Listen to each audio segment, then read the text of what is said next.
Hello everybody, welcome back to 10 Minute Reviews. I'm Jason, I'm bringing you today's episode.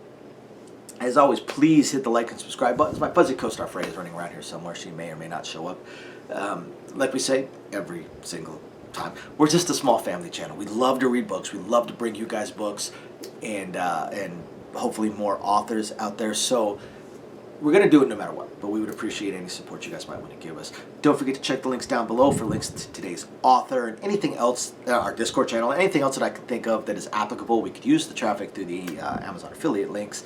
And we also encourage you guys to every month or so buy one indie author's book. Just support these indie authors.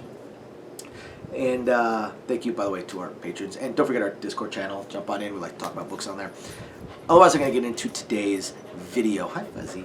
And I'm talking about an author that I've talked about in the past. Actually, one of the best-known authors within the lit RPG genre, Alex Kozlowski.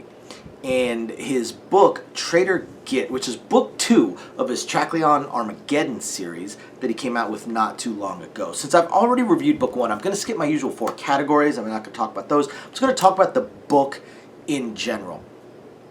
Amazing. Absolutely amazing. As we already know, Alex Kozlowski is a fantastic lit RPG author. He's just an incredible lit RPG author.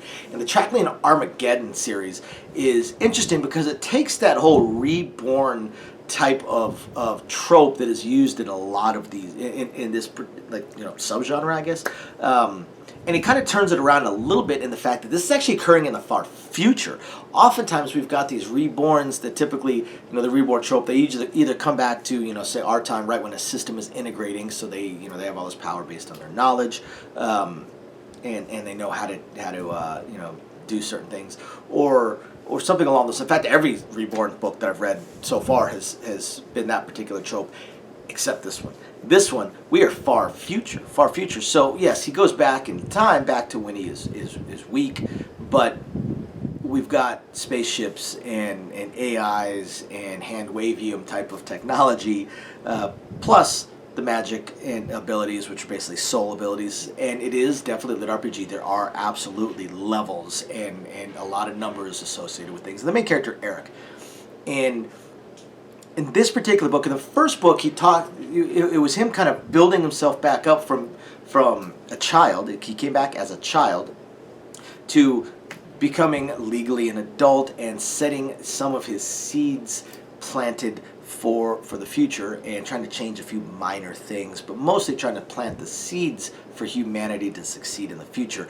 One of the things that is mentioned is this major event that occurs with finding a particular system, and the person that does it, that is in charge, that ends up betraying humanity. And this ends up being a major blow to humanity that really holds them back and leads a lot to their weakness when they are finally destroyed and the reborn actually occurs. So, and that was the Traitor GIT.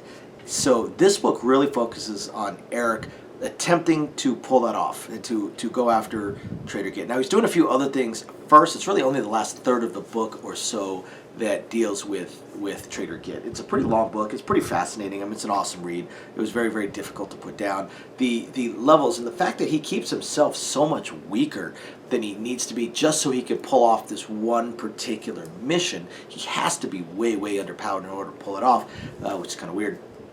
But it gives him a lot of challenges. But what I like about this book is the first, like, say, half to 2/3 of the book went really slow. It was still fascinating, and I still read the hell out of it because, I mean, it was still difficult to put down, but it was so much of a slice of life of literally almost day to day as he was trying to work towards this. And this one has many more time jumps, not, you know, year-long time jumps or anything like that, but, you know, a 2-week event within this book doesn't take 3/4 of the book. It's, you know, might just be a chapter, you know, or 2 chapters, and we get to see some of the team that he is starting to build around him, some of these potential future heroes of humanity.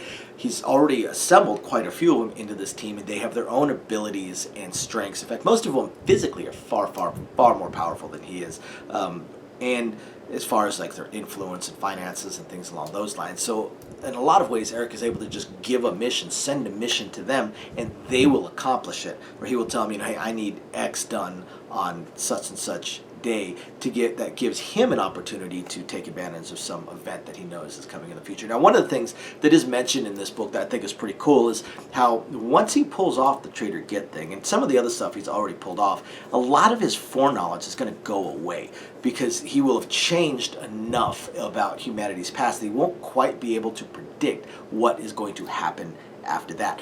He will still know things like where are the best boons, where are the best augments, you know, things along those lines, hidden treasures that humanity can eventually find or have the ability to find. But as far as actual events that are going to happen, it's going to start getting a whole lot fuzzier. We also start learning a lot more about some of these boons he has as the Reborn, such as guidance and stuff, and then a few things along those lines. Which does, I will end this with one of the things I did not like about the book. My only problem with the book, way too much Deus Ex, I suppose you could put in there, you could say, is between guidance and his boons and some other things. It seems like every single time he finds himself in some sort of situation, things change. Things change. Guidance changes or his boons change. I mean, at one point, his abilities, these soul abilities that are supposed to be impossible to change without upgrades and stuff like that, just spontaneously change. He doesn't gain enough points to make any changes to them. They just spontaneously change, and magically they're way, way, way more powerful and suddenly able to do exactly what it is he needs to do to get out of this. And that unfortunately took away a lot of the book for me, because the lit RPG aspect of the book is, you know, I need to be able to trust in this system. I need to believe in this system and these abilities and stuff. It makes it more interesting to me to see how he uses his abilities. Instead, we talk about his abilities, man, he's too weak to take on this particular person. You know, how is he going to do it? How he's going to try and do something clever. And, oh, wait, no, his abilities changed, which is unheard of. No one's ever heard of this before. Somehow his abilities change, and he suddenly has the perfect or just the right ability to figure out how to defeat what he needs to defeat right now. The only thing I really didn't like about it feels like the lit RPG aspect of it has kind of gone away. It's still there, obviously, but it just feels like, after reading this book, it feels like even though these enemies are suddenly introduced near the end of the book, that you could tell they're going to be pretty difficult going forward through the series. These major nemesis that he's going to have, even though they get introduced and they're shown that they're going to be far more powerful than he is. At this point now, I don't have any curiosity exactly how he's going to deal with them, because I know if there's not some clever solution or use of his people, that his abilities are just going to change. They're just going to change so that he can suddenly do it. So that kind of took a little bit. I like the overpowered main character, but the fact that I don't know what his abilities are going to be chapter to chapter, because they could just suddenly change, kind of took a little bit away from me. But otherwise, it was a fantastic book, and Alex Kozlowski is a great author. So you guys definitely got to check it out after you hit the like and subscribe buttons. Thank you, everybody, for watching. We'll catch you next time.